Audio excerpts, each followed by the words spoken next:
Hello,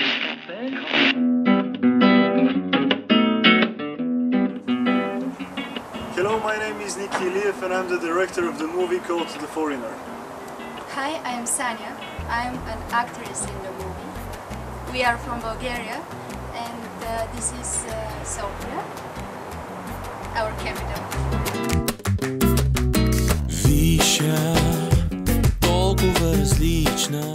The movie is an adventurous romantic comedy and you can see it at the International Film Festival of Manhattan, which will be held from the 9th till the 15th of November in New York.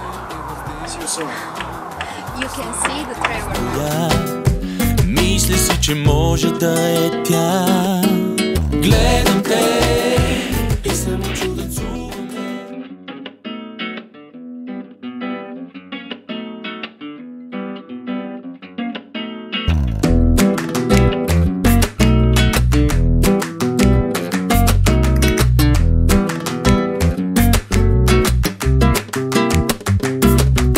Виша, толкова различна, истински пожар.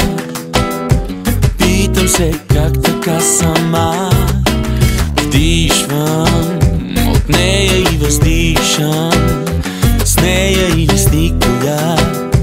Мисля си, че може да е тя. Гледам те и съм очуден, цуваме. Почти съм влюбен, правиш се с мен и съм се задържа като дете. Аз искам те, били съм кога и къде. Въпрос е труден, няма ли те до мен, не съм добре.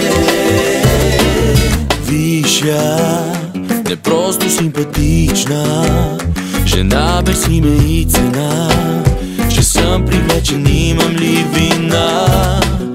Идва и после си отива за тази нощ единствена. Красиви много, но желана една. Гледам те и съм очуден, цуваме. Почти съм влюбен, правиш се с мен и съм се задържа като дете. Аз искам те, били съм кога и къде. Въпрос е труден, няма ли те до мен, не съм добре.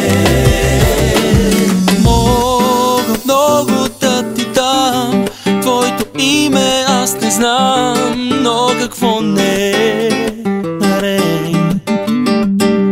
Аз не си играя, знай, не дей да слагаш край, да търся то.